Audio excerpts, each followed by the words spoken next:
우리 하나님 말씀은 창세기 42장 18절 말씀부터 38절까지입니다.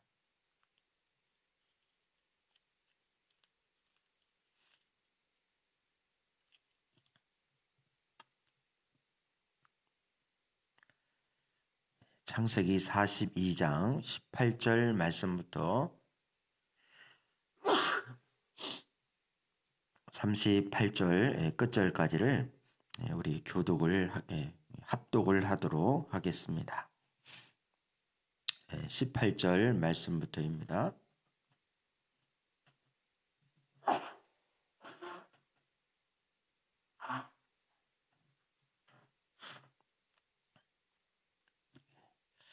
사흘 만에 요셉이 그들에게 말하였다. 나는 하나님을 두려워하오. 당신들은 이렇게 하시오. 그래야 살 수 있어. 당신들이 정직한 사람이면 당신 형제 가운데 한 사람만 여기에 갇혀 있고 나머지는 나가서 곡식을 가지고 돌아가서 집안 식구들이 허기를 면하도록 하시오. 그러나 당신들은 반드시 막내 아우를 나에게로 데리고 와야 하오. 그래야만 당신들의 말이 사실이라는 것을 증명할 수 있을 것이며 당신들이 죽음을 면할 것이요. 그들은 그렇게 하기로 하였다. 그들이 서로 말하였다. 그렇다. 아우의 일로 벌을 받는 것이 분명하다. 아우가 우리에게 살려달라고 예언할 때에 그가 그렇게 괴로워하는 것을 보면서도 우리가 아우의 애원을 들어주지 않는 것 때문에 우리가 이제 이런 괴로움을 당하는구나. 루벤이 그들에게 대답하였다.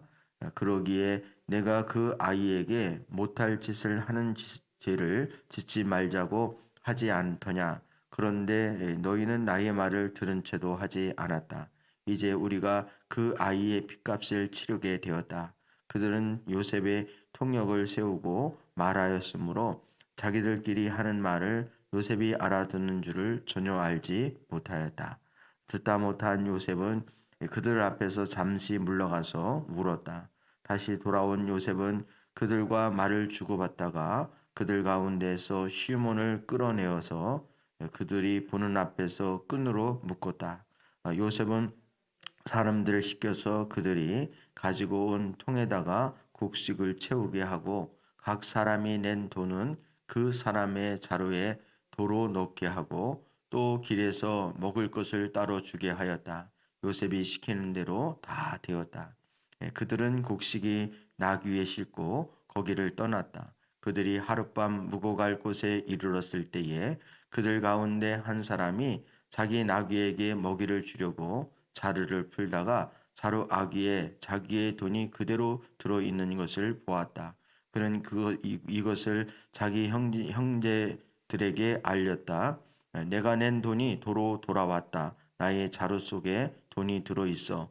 이 말을 들은 형제들은 얼이 빠진 사람처럼 떨면서 서로 쳐다보며 한탄하였다. 하나님이 어찌하여 우리에게 이런 일을 하셨는가?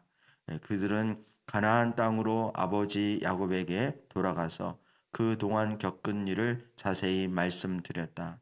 그 나라의 높으신 분이 우리를 보더니 엄하게 꾸짖고 우리를 그 나라를 엿보러 간 첩자로 여기는 것입니다. 그래서 우리는 그에게 우리는 정직한 사람입니다. 우리는 첩자가 아닙니다. 우리는 모두 한 아버지의 자식들로서 12 형제입니다. 하나는 잃고 또 막내는 가나안 땅에 우리 아버지와 함께 있습니다. 하고 말씀을 드렸습니다. 그랬더니 그 나라의 높으신 분이 우리에게 이르기를 어디 너희가 정말 정직한 사람인지 내가 한번 알아보겠다. 너희 형제 가운데 한 사람은 여기에 나와 함께 남아 있고 나머지는 너희 집안 식구들이 굶지 않도록 곡식을 가지고 돌아가거라. 그리고 너희의 막내 아우를 나에게로 데리고 오너라. 그래야만 너희가 첩자가 아니고 정직한 사람이라는 것을 내가 알 수 있겠다.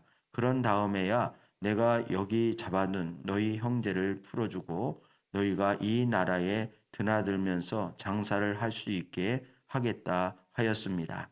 그들은 자루를 비우다가 각 사람의 자루에 각자가 치른 그 돈꾸러미가 그대로 들어있는 것을 보았다. 그들과 그들의 아버지는 그 돈꾸러미를 보고서 모두를 겁이 났다. 아버지 야곱이 아들들에게 말하였다. 너희가 나의 아들들을 다 빼앗아 가는구나. 요셉은 잃었고 시몬도 잃었다. 그런데 이제 너희는 베냐민마저 빼앗아 가겠다는 거냐? 하나 같이 다 나를 괴롭히는 뿐이로구나. 루벤이 아버지에게 말하였다. 제가 베냐민을 다시 아버지께로 데리고 오지 못한다면 저희 두 아들을 죽이셔도 좋습니다. 막내를 저에게 맡겨주십시오. 제가 반드시 아버지께로 다시 데리고 오겠습니다. 야곱이 말하였다. 막내를 너희와 함께 그리로 보낼 수는 없다. 그 아이의 형은 죽고 그 아이만 홀로 남았는데 그 아이가 너희와 같이 갔다가 또 무슨 변을 당하기라도 하면 어찌하겠느냐. 너희는 백발이 성성한 이 늙은 아버지가 슬퍼하며 죽어서 스홀로 내려가는 꼴을 보겠다는 거냐. 아멘. 예, 우리 창세기 42장 18절 말씀부터 38절 끝절까지를 교독을 했습니다. 우리는 계속해서 지금 요셉의 이야기를 계속 살펴보고 있습니다. 이제 양식을 구하러 갔던 그 형들이 양식은 구해 왔는데 아주 더 곤란한 지경에 빠지게 되었죠. 그것은 바로 저들이 첩자라는 그러한 누명을 쓰고 이제 시몬이 잡혀 있는 상태이고 또 베냐민을 데리고 가야만 또 시몬을 살릴 수 있는, 그래서 문제가 꼬여도 한참 꼬이게 되어지는, 그리고 양식을 구해오긴 했는데 값을 치르고 양식을 사왔어야 되는데 가지고 간 양식을 사려고 가지고 간 돈이 그대로 자루에 남아 있는 걸 보고 또 누명을 쓰게 생겼구나 라는 걸, 혹을 띠러 가는 것이 아니라 오히려 더 붙이는 꼴이 되어진, 그래서 일이 자꾸 꼬이게 되어지는, 그리고 베냐민을 다시 요셉에게로 데리고 가야 할 상황이고, 또 아버지 야곱은 절대로 베냐민은 이제 보낼 수 없다, 이렇게 서로 버팅기는 그런 상황이 오늘 말씀의 주 내용입니다.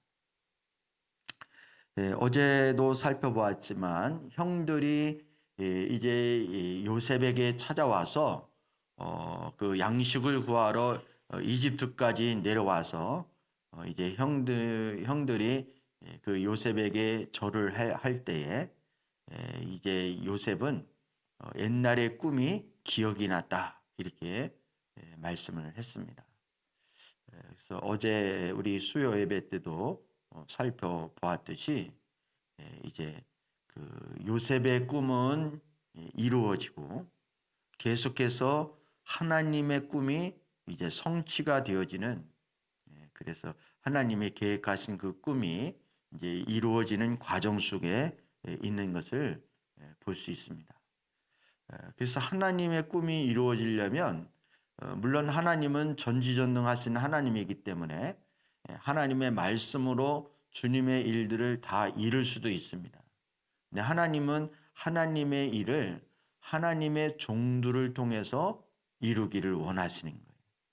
근데 하나님의 종들을 통해 하나님의 꿈이 성취가 되어지기를 원하는데 하나님의 종이 믿음의 사람이 되어져야 하는 거예요. 즉 하나님의 일을 감당할 수 있는 합당한 사람이 되어져야, 그래야 하나님의 일이 이루어지는 것입니다. 그래서 하나님은 요셉을 이집트의 그 통치의 대행자로, 그리고 생명의 부양자로 세우기를 원해서 그동안 종살이, 옥살이, 즉 그 이집트까지 내려오게 하면서 하나님이 계속 훈련을 했죠. 그래서 그 대행자로 합당한 믿음이 되었을 때 하나님이 드디어 요셉을 쓰시는 것입니다. 근데 하나님은 그 요셉에게서만 머물러 있는 것이 아니라 하나님께서는 요셉의 그 나머지 형들과 더 나아가 이제 요셉의 아버지인 야곱까지도 하나님 일에 동참시키기 위해서 저들을 계속 주님이 이제 변화를 시켜주시고 또 저들의 믿음을 단련하시는 모습을 오늘 말씀 속에서 보게 되는 것입니다. 요셉이 왜 형들에게 이렇게 첩자라고 그렇게 누명을 씌우고 그리고 돈을 받지 않고 돈을 도로 자루에 넣어서 이렇게 불안을 조성했는가? 그 이유가 무엇인가? 이것을 우리는 생각해 볼 수 있습니다. 근데 그 이유는 우리가 분명하게 요셉에게 직접 물어보지 않으면 잘 모르겠지만 아마 요셉은 형들을 다 신뢰하지 못했던 것 같아요. 그래서 어떻게든 베냐민을 보고 싶다는 그 절박한 마음에 그 간절한 마음이 묻어나는 것 같습니다.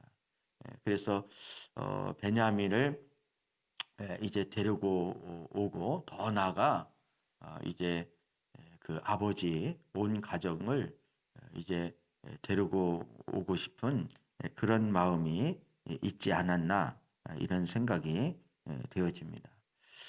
아무튼 오늘 말씀을 통해서 우리가 이제 주목해야 할 부분은 하나님이 하나님의 사람을 훈련하는데 어떻게 하느냐는 거죠. 먼저 오늘 말씀을 보면은 21절 말씀을 한번 보면 그들이 서로 이제 이렇게 말을 하는 거예요.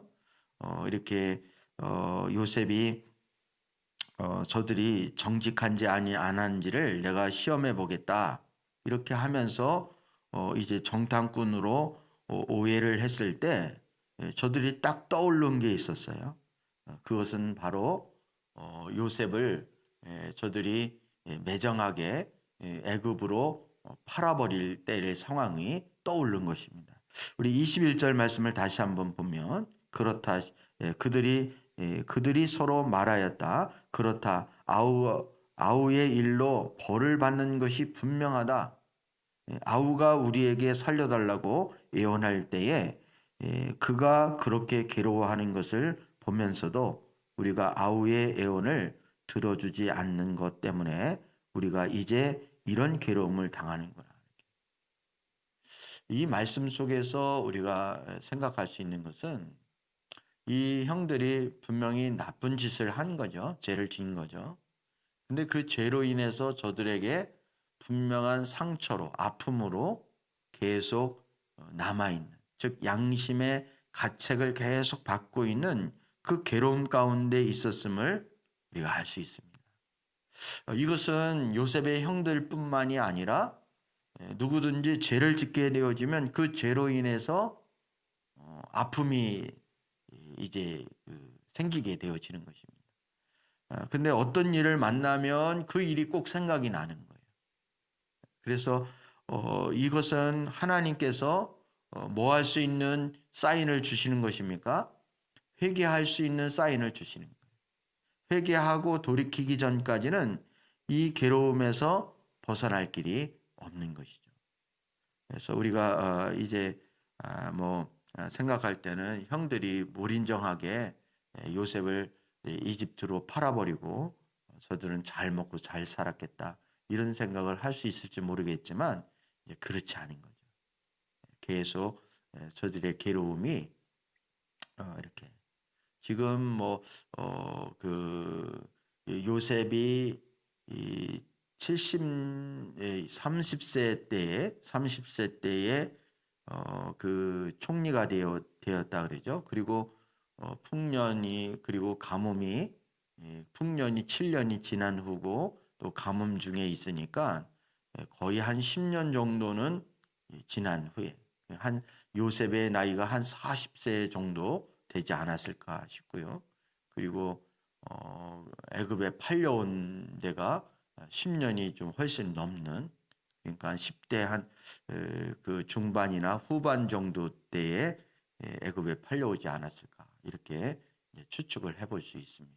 30세 때에 요셉이 총리가 되었으니까요.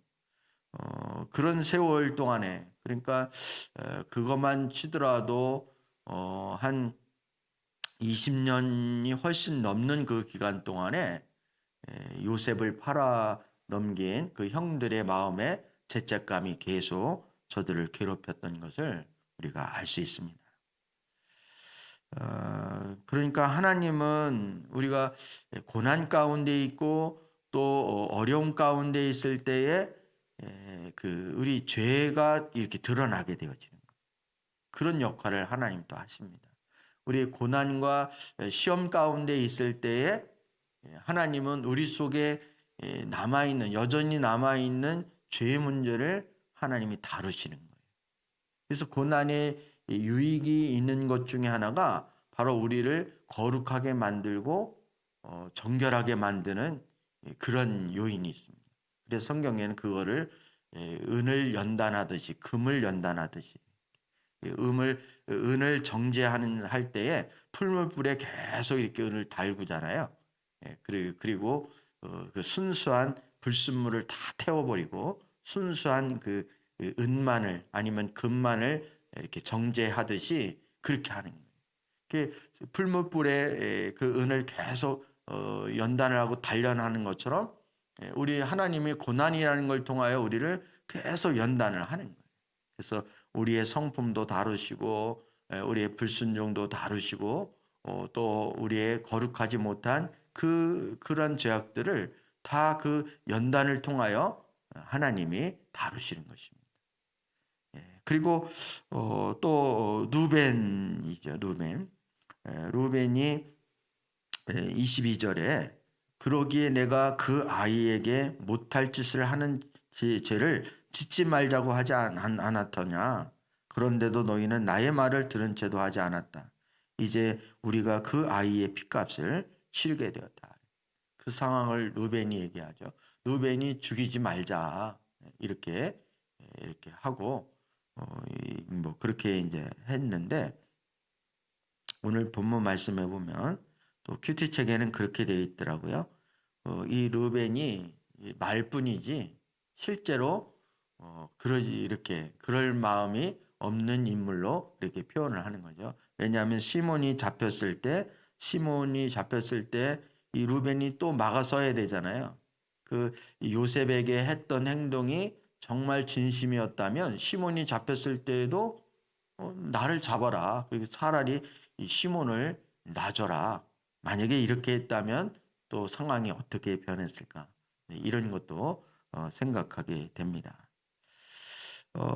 그렇지만 이제 오늘 말씀을 이제 초점을 좀 맞춰서 다시 한번 정리를 해보면, 아무튼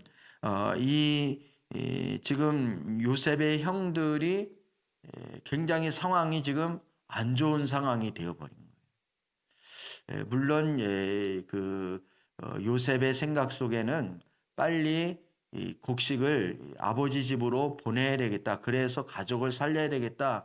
이런 마음이 있었던 것 같아요.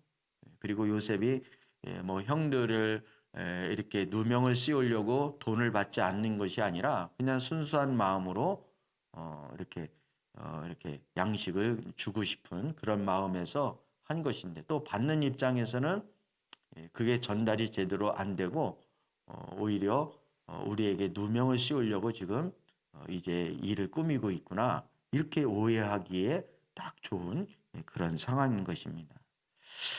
이러한 일이 꼬이는 것 때문에 지금 오도 가도 못하게 되어지는 그런 상황이 있는 거예요. 그래서 아버지 야곱에게는 그 정황을 다 자세하게 이야기는 했지만 그 시몬이 지금 갇혀 있다, 감옥에 갇혀 있다라는 말을 차마 하질 못하는 거예요. 왜냐하면 베냐민을 데리고 가야 하기 때문에 그렇습니다. 그리고 루벤이 이제 아버지에게 말하기를 37절에 루벤이 아버지에게 말하기를 제가 베냐민을 다시 아버지께로 데려오지 못한다면 저희 두 아들을 죽이셔도 좋습니다. 그러니까 베냐민은 지금 거의 목숨을 이렇게 내어놓는. 그러니까 베냐민 입장에서도 이게 쉬운 일이 아니죠. 그것도 하나도 아니고 둘 아들을 죽여도 좋습니다. 라고 할 정도로 여기에 모든 걸 거는 것입니다. 뿐만 아니라 이제 야곱이 38절 야곱은 이제 막내 베냐민을 보내야 될 상황이라는 것을 이제 자식들에게 듣고 베냐민을 놓아야 하는데 그거는 지금 절대 안 된다. 이렇게 베냐민을 이제 붙잡고 있는 것입니다. 근데 여러분 우리가 이제 이 상황을 우리는 이미 다 알고 있으니까 우리는 편안하게 스트레스 안 받고 편안하게 이 말씀을 읽을 수 있지만 사실은 당사자의 입장이라고 생각하면 이거야말로 십자가 복음입니다. 십자가. 우리는 하나님의 역사를 보려면 반드시 십자가를 통과를 해야 되는 거예요. 그러한 믿음의 모든 것을 올인하고 모든 것을 걸어야 할 상황이 우리 각자의 시기와 그 형태는 다른다 하더라도 누구에게나 이런 상황이 온다는 거예요.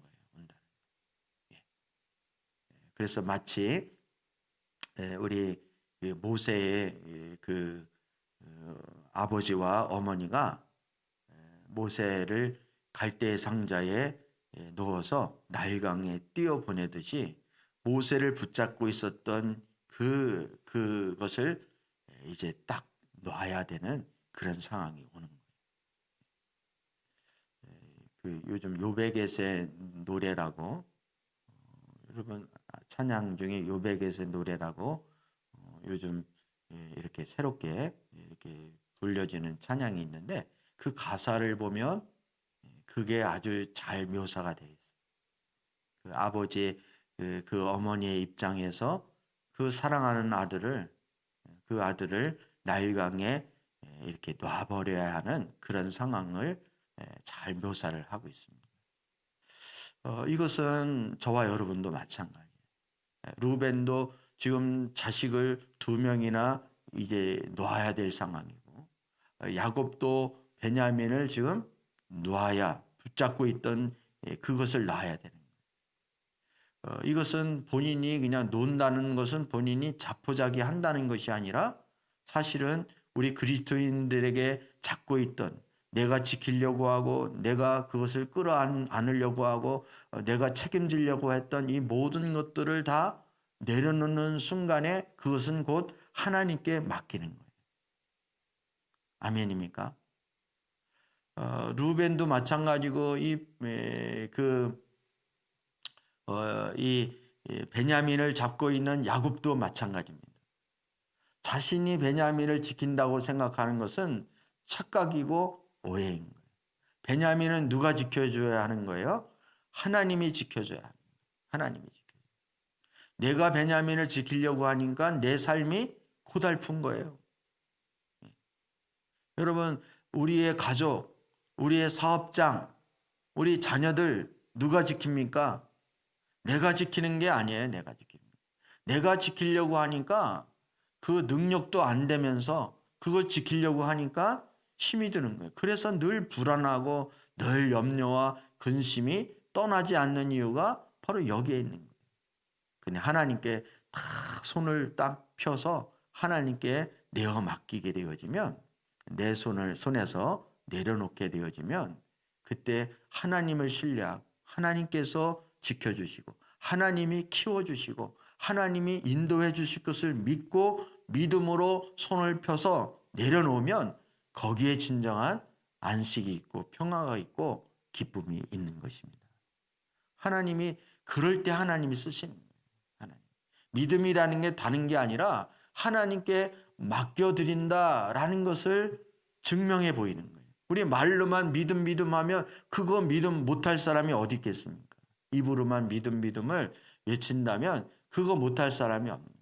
근데 하나님은 정말 믿음이 있는가 없는가라는 것을 이렇게 테스트할 때가 와요. 이렇게. 하나님이 시험할 때가 와요. 그래서 그 시험을 통과를 해야 그때 비로소 하나님의 꿈이 이루어지고 하나님 꿈에 쓰임받는 하나님의 자녀가 되어지는 것입니다. 지금 그 과정을 겪고 있는 거예요. 이제 요셉이 어떤 의도로 그렇게 했는지 그것은 성경에서 자세히 나와 있진 않지만 사실 요셉이 그랬다기보다는 요셉의 배후에 계시는 지금 하나님이 이 야곱과 이 요셉의 형들을 지금 다루고 계시는 거예요. 그들의 믿음을 지금 시험하고 계시는 것입니다. 여러분 이것은 오늘날 저와 여러분에게도 똑같은 상황이 올 수 있다는 사실을 우리는 기억을 해야 돼요. 우리에게는 나일강이 없으면 우리는 한강이라도 있잖아요. 그러면 내가 그 한강에 뛰어보낼 게 뭐가 있는지, 내가 아직도 붙잡고 이것 때문에 힘들어하고 이것 때문에 괴로워하고 이것이 잘 지켜지는 것 같으면 마음에 안심이 되어지고 평화가 오고, 내가 붙잡고 있는 것이 흔들리고 이거 놓칠 것 같으면 왠지 불안하고 이것 때문에 괴로운 거예요. 괴로운 거예요. 여러분 능력도 없으면서 다 책임지려고 하지 마시고 다 믿음으로 하나님께 맡겨버릴 수 있기를 주님의 이름으로 축복합니다. 저도 목회를 하면서 이런 게 얼마나 많이 있는지 몰라요. 목회를 내가 붙잡고 있는, 내가 책임지려고 하는. 그때는 괴로운 거예요. 그때는 이렇게 코로나가 오고 그러면은 막 성도들 이러다 다 떨어지는 거 아니야? 성도들 이 믿음 다 잃어버리면 어떡해? 뭐 이런 불안함 때문에 잠을 이룰 수가 없는 거죠. 그런데 목회를 내가 하는 게 아니라 하나님께서 하시는 거예요. 하나님 앞에 다 내려놓고 내가 붙잡는 것이 아니라 하나님께 다 맡겨버리고, 나는 하나님은 담임 목사고 나는 부목사야. 이런 마음가짐으로 하나님께 맡기면, 그럼 뭐 코로나 아니 코로나 할아버지가 와도 하나님이 알아서 하시겠지. 하나님이 그 뜻을 이루시겠지. 주님이 몸된 교회를 사랑하시는데 뭐가 걱정이야? 나보다 하나님이 교회를 더 사랑하시겠어? 나보다 우리 성도들을 더 사랑하시고 더 잘 지켜주시겠어? 이런 믿음으로 하나님께 놔버리면, 하나님께 맡겨버리면 우리 거기에 진정한 안식이 있고 평화가 있는 것입니다. 여러분 삶 속에서 무언가가 불안한 것이 있거나 아니면 괴로운 것이 있으면 그 원인이 어디에 있는가라는 것을 정직하게 하나님께 대면할 수 있는 하나님의 자녀가 되어줄 수 있기를 원합니다. 그래서 이거 아직도 내가 내려놓지 않은 게 있구나. 내가 하나님보다 더 의지하는 게 있구나. 말로는 믿음으로 산다 그러고, 말로는 하나님께 다 맡겨버린다 그러고, 말로는 우리의 삶의 주인이 우리 예수님이라고 그렇게 고백을 하고 있지만 실제로 내가 내 삶의 주인 노릇했구나 라는 것에 대해서 볼 수 있어야 돼요. 지금 하나님이 그 부분을 요셉의 형제들도 그렇고 야곱도 그렇고, 그래서 계속 이제 압박이 들어오는 거죠. 시몬을 살려야 되겠다는 압박, 그리고 이제 가져온 양식도 조금씩 이제 떨어지면, 이제 굶어 죽게 생겼으면 이제 결국은 놓게 되어지는 거죠. 그러면 거기에 놀라운 역사. 이거 놓으면 죽을 줄 알았는데 죽기커녕 이거 놓으니까 살 길이 생기는 거예요. 여러분 하나님 앞에 내려놓으면 다 쫄딱 망할 것 같고 다 실패할 것 같고 이제는 거덜날 것 같은 그런 불안감이 몰려오게 되어 있죠. 그렇지만 거기에서 여러분이 포기하면 안 돼요. 거기서 자포자기하고 계속 붙잡고 있으면 여러분 믿음의 진보를 경험하지 못할 것이고 하나님의 역사를 체험하지 못하게 돼요. 그런데 여러분이 하나님 앞에 믿음으로 탁 내려놓으세요. 이거 내려놓으라는 말은 그냥 자포자기 하라는 말이 아니에요. 하나님께 맡기라는 뜻입니다. 그래서 이 내려놓은 사람, 하나님께 맡긴 사람은 더 편안하게 담대하게 기도할 수 있는 거예요. 하나님 앞에 기도할 수 있는 거예요. 자포자기한 사람은 내려놨다고 말을 하고, 그리고 자포자기한 사람과 내려놓는 사람의 차이가 있습니다. 그 차이가 뭐냐면 기도예요. 기도. 자포자기한 사람은 내려놨는데 기도도 안 해. 그건 자포자기한 거예요. 그런데 하나님께 맡긴 사람은 내려놓고 하나님께 기도를 하는 거예요. 기도를 하는 거예요. 그러면 하나님이 그 일에 대해서 반드시 응답해 주시고 그리고 하나님의 뜻을 이루시는 그런 좋으신 하나님이라는 사실을 꼭 깨달을 수 있기를 주님의 이름으로 축복합니다. 오늘 말씀 속에서 왜 일이 꼬이는가? 왜 일이 이렇게 계속 이렇게 일이 풀리는 게 아니라 계속 꼬여 들어가고 왜 이렇게 힘든가? 우리 삶을 살아갈 때 신앙생활을 할 때 이런 경우가 우리에게도 한두 번이 아니라는 사실을 여러분 기억을 하시기를 바랍니다. 그것은 뭐 우리가 다 경험한 바이고 다 아는 바라고 생각이 됩니다. 근데 그럴 때 그냥 이게 재수가 없어서 아니면 뭐 우연히 되어지는 것이 아니라 지금 하나님이 나를 믿음을 시험하고 계시고 나를 연단하고 계시다는 사실을 여러분 반드시 깨달을 수 있기를 축복합니다. 그래서 모세가 그리고 그 요셉의 모세의 어머니가 그 사랑하는 그 아들을 나일강에 탁 내려놓듯이 하나님께 탁 맡기고 내려놓듯이 그러면 하나님이 역사하기 시작하는 거예요. 그래서 하나님이 그 모세를 주님이 갈대 상자에서 바로의 공주의 손을 통해서 모세를 앉게 만드시고 그리고 그 바로의 궁정에서 모세를 키우는 거예요. 오히려 그리고 병사들이 위협을 했던 병사들이 오히려 모세를 지키게 하나님이 역사를 해주시고 그리고 뭐 돈까지 주면서 그냥 모세의 어머니가 모세를 안전하게 키우고 편안하게 키우고 그 전에는 조마 해서 그냥 막 심장이 뛰고 그냥 막 이렇게 언제 이 빼앗길지 언제 붙잡힐지 모르는 그런 상황에서 이제 완전히 자유함을 갖는 거예요. 그 전에 모세야 이렇게 불렀던 그 저희가 이제 모세야 이렇게 불러도 이제 안전한 그런 얼마나 주님 안에서 평안합니까? 여러분 그 영적인 원리를 오늘 말씀을 통해서 꼭 깨달고 발견할 수 있는 저와 여러분 되어질 수 있기를 다시 한번 주님의 이름으로 축복합니다.